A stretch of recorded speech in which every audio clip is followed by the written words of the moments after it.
سر سورہ الحدید کی آیت نمبر 21 اور 22 تو میں نے کئی دفعہ بیان کی ہے. اللہ تعالیٰ کے علم کے اعتبار سے اللہ تعالیٰ نے تو کس لیول تک بات کی اور وہم نکالا ہے سورۃ الحدید کے اندر. پارہ نمبر 27 کے اینڈ پہ یہ آتی ہے نا سورت.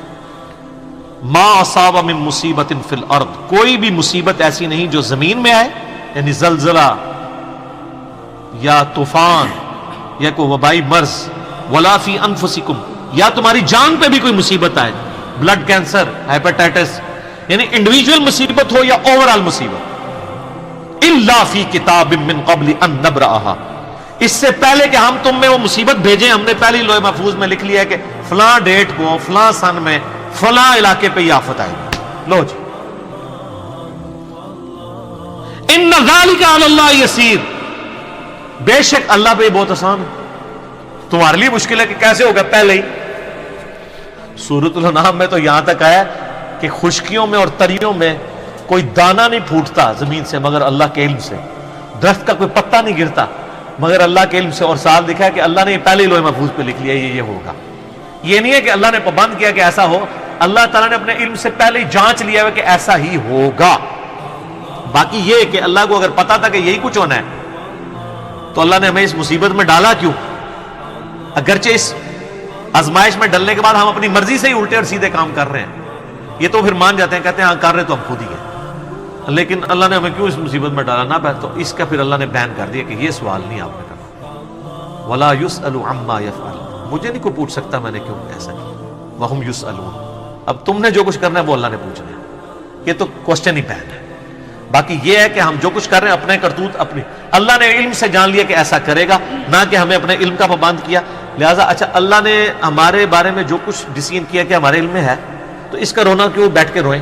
اور یہ اللہ نے پہلے لکھتا ہے، کیا لکھا ہے، کیا پتا ہے تم کیا لکھا ہے؟ جو چیز آپ کو پتہ ہی نہیں اس کا رونا کیوں رو رہے ہیں؟ آپ بیسٹ پرفارم کریں. آپ کو اگر سمندر میں کوئی دھکا دے تو آپ ہاتھ پاؤں ماریں گے یا آپ کہیں گے میری قسمت میں ڈوبنا لکھا ہوا ہے؟ ابھی ہاتھ پاؤں ماریں، کنارے پہ آئیں گے، پھر بعد میں پوچھیں کس نے دھکا دیا ہے. تو اللہ نے جو ہمیں زمین پہ دھکا دے کے بھیج دیا ہے وہ اللہ سے جنت میں جا کے پوچھیں گے. اچھا اعلیٰ حضرت کے جو خلیفہ ہے نا مفتی امجد علی، انہوں نے بار شریعت کے شروع میں لکھا ہے کہ اگر کوئی یہ سوال پوچھے کہ اللہ تعالیٰ نے ہمیں اس مسئلے میں کیوں ڈالا تو وہ کہتے ہیں انشاءاللہ جنت میں جانے دیں پھر جا کے پوچھ لیں گے، ابھی تو جو کچھ وہ کہہ رہا ہے وہ کرو.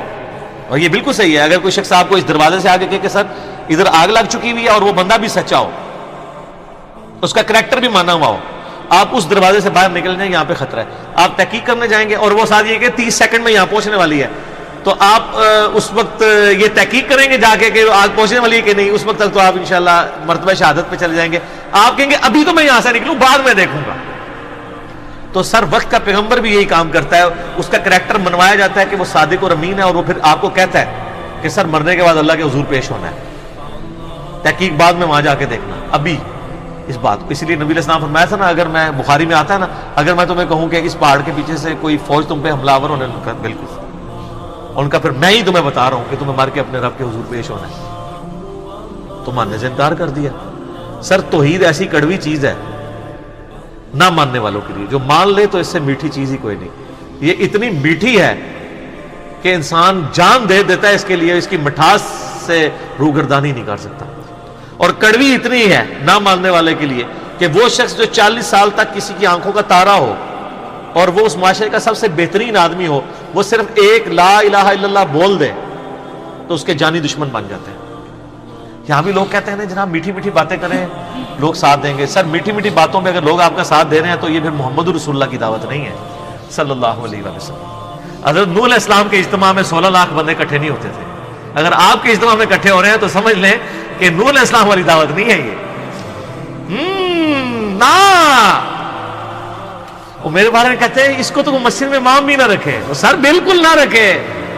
سر رسول اللہ صلی اللہ علیہ وسلم بھی دنیا میں تشریف لے آئے اور جس رسول کا آپ کو تعارف کروایا گیا ہے وہ تو جو کوالٹیز آپ کو بتائی گئی وہ تو سب چیزوں سے انکار کریں گے. وہ تو پہلے آگے مزار توڑوائیں گے. تو آپ نے تو ان کو بھی نہیں، نبی صلی اللہ علیہ وسلم کو اگر اللہ کی غیبی مدد حاصل نہ ہو تو آپ نے ان کے ساتھ بھی وہی کرنا ہے جو حضرت عیسیٰ کے ساتھ کیا تھا یہودیوں نے، اور اللہ نے ان کو جان بچا کے زندہ اوپر اٹھایا. سر یہ بات ہی بہت کڑوی ہے.